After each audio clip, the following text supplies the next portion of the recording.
Lotus वास्तुशास्त्र में आपका स्वागत है। मैं हूं उत्पल चौधरी। आज हम बात करेंगे वास्तु के एक प्रभावशाली चिन्ह घर में लाते हैं सुख समृद्धि। तो कौन से वो चिन्ह हैं मैं आपको बता रहा हूं, लेकिन आपको करना सिर्फ इतना है, चैनल को सब्सक्राइब कर लें, बेल आइकॉन की घंटी बजा दें, जिससे हमारे आने वाले नोटिफिकेशन सबसे पहले आपको मिले। तो आइए शुरू करते हैं। हिंदू धर्म और वास्तुशास्त्र के अनुसार कुछ मंगलकारी चित्र, छाप या मॉडर्ना से घर में पॉजिटिव एनर्जी बढ़ती है। ये मंगल प्रतीक सुख, शांति, समृद्धि और सुविधा लाते हैं। इनके घर के द्वार, मंदिर या दीवारों पर उचित दिशा में लगाना चाहिए। मंगल प्रतीकों में इन 10 के बारे में मैं डिटेल से आपको बता रहा हूं। ओम अनहद नाद का प्रतीक है। ब्रह्मांड में इसी तरह का नाद लगाकर गूंज रहा है। ओम शब्द 3 ध्वनियों से बना होता है, आ, उ, मा। इन तीनों ध्वनियों का अर्थ उपनिषद में भी आता है।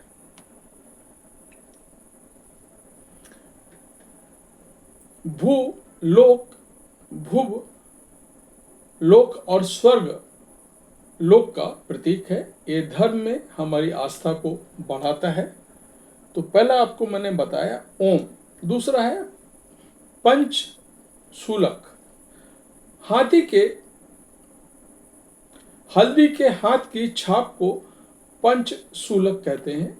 वास्तुशास्त्र के अनुसार ये नेगेटिव एनर्जी को बाहर ही रोक देता है। मुख्य द्वार पर लगी पंचशूलक की छाप सुख, शांति, समृद्धि और शुभता लाती है।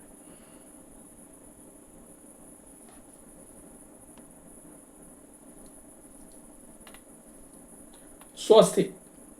स्वास्तिक शब्द को सु और अस्ति दोनों से मिलकर बना है। सु का अर्थ है शुभ और आस्तिक का अर्थ है होना, यानी जिसे शुभ हो, कल्याण हो, वही स्वास्तिक है।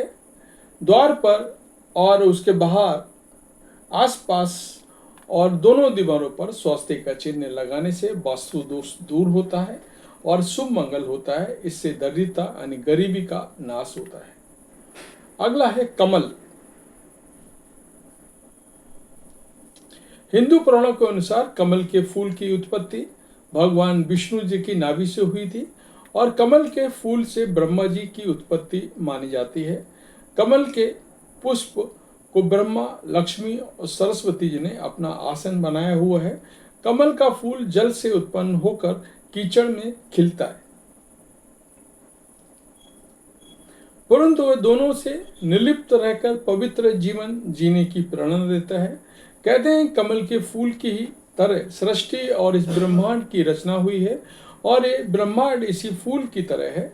मंदिरों के गुम्बद और स्तंभों पर कमल की आकृति बनाई जाती है। ये सुविधा और समृद्धि का प्रतीक है।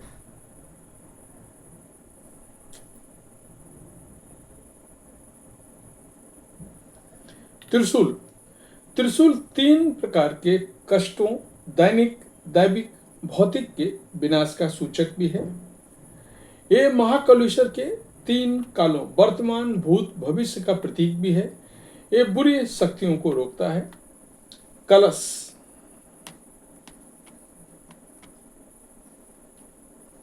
समुद्र मंथन के दौरान अंत में भगवान धन्वंतरी देव अमृत से भरा कलश लेकर निकले थे।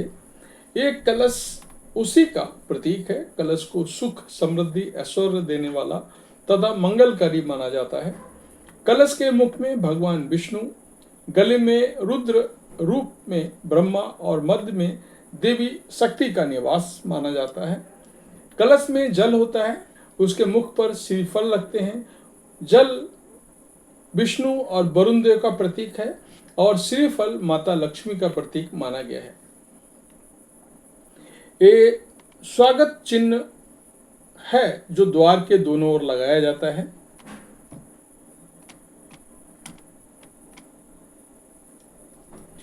ये अतिथियों के मन में पॉजिटिव भाव को लाता है और सौहार्द को विनम्रता का संचार कराता है। शंख, शंख को नाद, ब्रह्म और दिव्य मंत्र की संज्ञा दी गई है। शंख समुद्र मंथन के समय प्राप्त 14 अनमोल रत्नों में से एक है। लक्ष्मी के साथ उत्पन्न होने के कारण इसे लक्ष्मी भ्राता भी कहा जाता है। शंख सूर्य और चंद्र के समान देव स्वरूप है। इसके मध्य में वरुण, पृष्ठ में ब्रह्मा तथा अंग में गंगा और सरस्वती नदियों का वास है।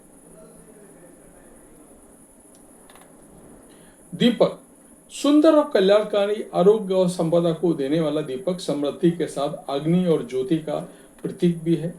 मछली, वास्तु के अनुसार ये मछली का चित्र या छाप घर में खुशहाली और शांति को कायम करके उन्नति के रास्ते को खोलती है। मछली अच्छे स्वास्थ्य, सुख, समृद्धि, धन और शक्ति का प्रतीक है। इस छाप को आप अपने घर की उत्तर, पूर्व या पूर्व दिशा में लगा सकते हैं। तो ये था हमारा आज का वीडियो। आपको कैसा लगा हमें अवश्य बताएं। जय माता दी।